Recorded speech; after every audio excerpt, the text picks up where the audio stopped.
is dysfunctional. Struggle.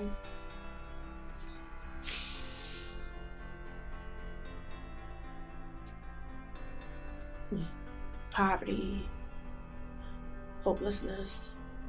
We just need structure. We just need structure.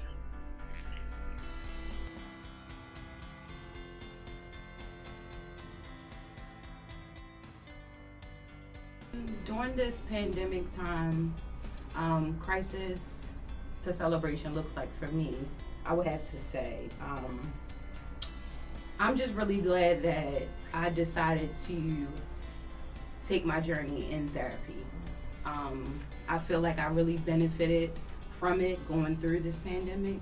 I would have to say that it has really taught me how to deal with things that affect me, like mental wise. Like being stuck in the house is just, that could be a lot within itself. So it has really shaped me and gave me that foundation I needed to really use the tools to be able to take the day by day with the pandemic. And honestly, I am very, very happy that I decided to take my next step in my therapy journey. I would say communication, not knowing how to deal with communication inside of a relationship and outside of a relationship with friends and family and so on. So by me coming to therapy, I learned how to communicate better. And now that the crisis came along, the COVID-19, us being in the house together, at first we didn't know how to communicate together. Like that was hard. So being in the house with each other 24/7, if I didn't come to therapy and learn how to communicate, then who knows where we would be now if this tragedy came.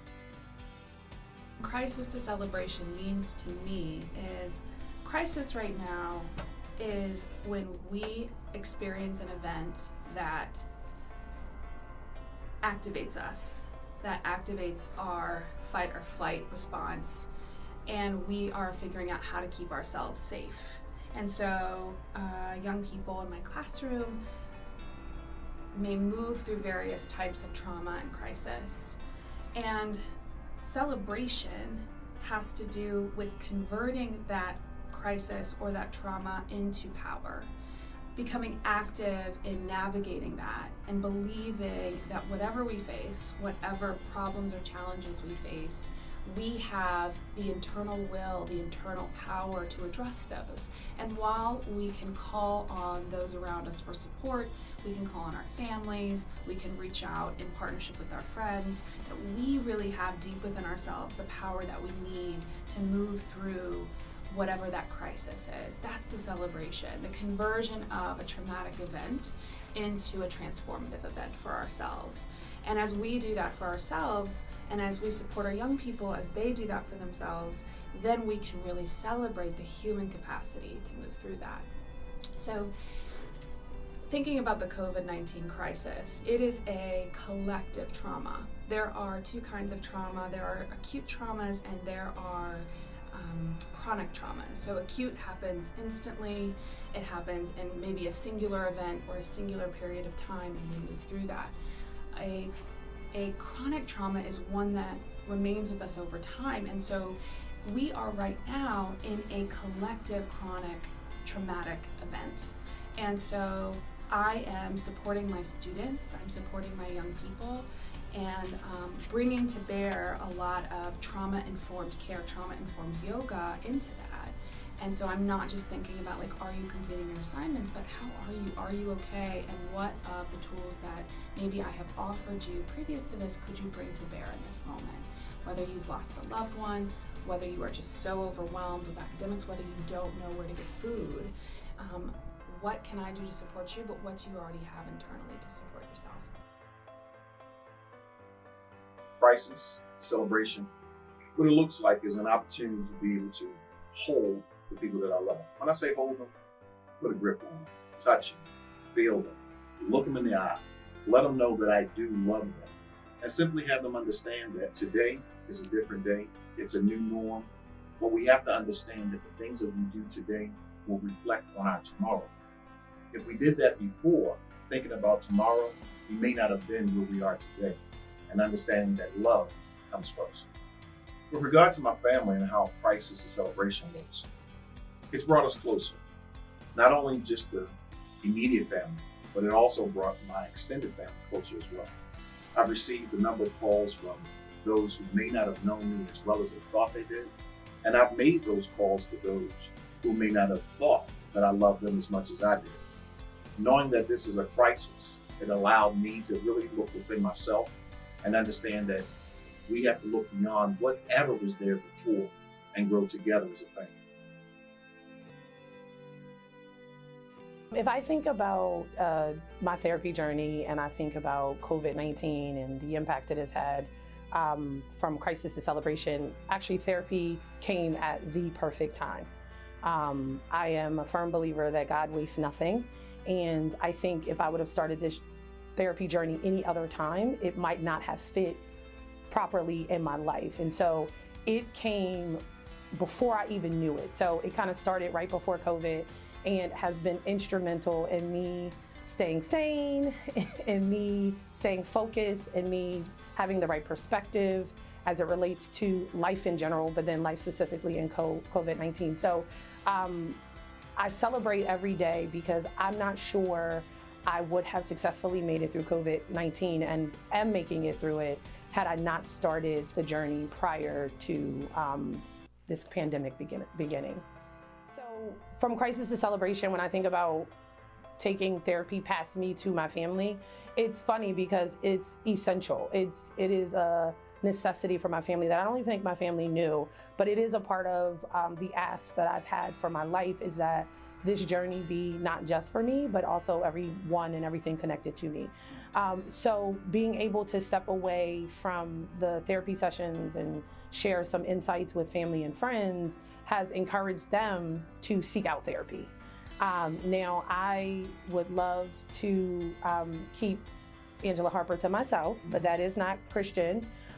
So I have to share her, but every chance I get, I share my experiences with family and friends so that they can be encouraged that they're seeking things in life and they may find it right through this therapy journey. So even though some of them have not taken advantage of it yet, I think that we're able to celebrate my journey through my experiences and the stories and experiences I'm sharing with them. I would say that my point of crisis was my fall of sophomore year in college.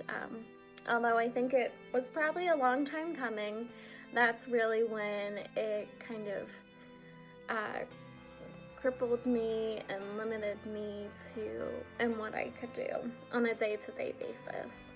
I would say that my time of celebration has not been one point, although there have been many things in my life since that have been a huge success, whether that was graduating college,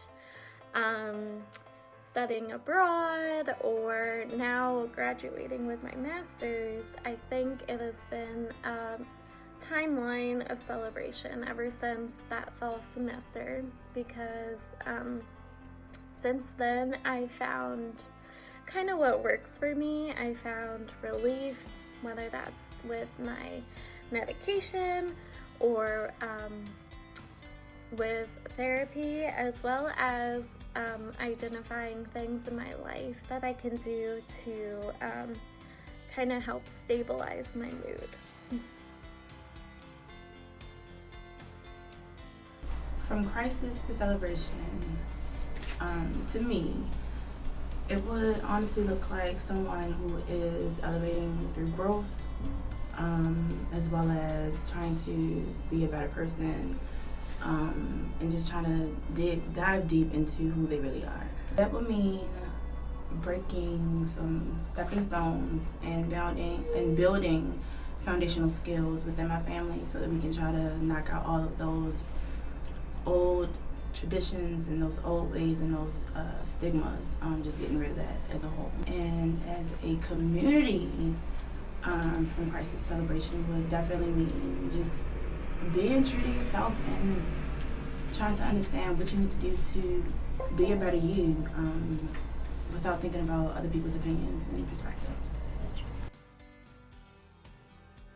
So crisis to celebration, the therapy journey with my community, I mean, hands down, pound for pound, I never doubted that this would be impacting my community. I know that part of my purpose is to be a community change agent, to be, waist deep in the community. So when I am stronger, when I am better, when I am my best self, then I am giving my best self. And then I can share more specifically with the young women that I mentor or the families I support at the Ronald McDonald House. I can give them true experiences, true examples of how therapy has helped me and has worked for me. And so what better example than your own example? So I already know that post-COVID-19, when we get on the other side of this pandemic, the testimony, the story I'm gonna tell, I actually was telling a story on InstaSnap on my way over here, is going to change lives. And that's what I came into this journey for, not just exclusive to me, but to the people connected to me. Within my community, crisis and crisis to celebration looks like. My community is a little different. We are a close-knit community, but we're also kind of extended. My neighborhood in particular, our houses are somewhat far apart. We can look across our balconies, see each other. We can look across the backyard, see each other. We can look across the deck and see each other. Over the last year, we have not spoken as close as we probably could because we were neighbors and we were far away. As this crisis came about, our neighbors began to meet at the mailbox. Our neighbors began to meet along the walking path. Our neighbors began to speak a little more freely. With that being said, I've grown closer to my neighbors. The community that I serve is not in my particular neighborhood. The community that I serve is in Baltimore City. That neighborhood is still suffering. Today I see more, I would say, blight in those neighborhoods. Simply because of the need that they have, the needs that they have for food, health care, the need that they have just to have someone say, I love you. It's not there. So although I have one community and one neighborhood that has a lot of love, the community that I serve does not have that. For my family, it's been, I would have to say, challenging. Now we're forced to communicate in different forms, and it is challenging, and it weighs on you, and I honestly feel like since I've took that next step in my therapy journey and I have those tools, I can now use those tools and show my family how to cope with this and how to, deal with things that they're dealing with, So honestly, I think that it has been a positive journey altogether for my family and myself. Honestly, speaking of the community-wise, I feel like it forced people to communicate with each other. And I believe that in the beginning we didn't communicate at all because we all on the go.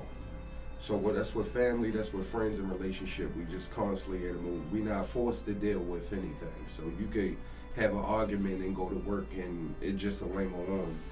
We was put in a position where we had to deal with things right away. And by us being put in this position to have to deal with things right away, I think honestly, the bad is killing people, but the good, it's helping us being able to communicate with each other. Has the pandemic caused me to feel like I've been in less control of my life? Yes, absolutely.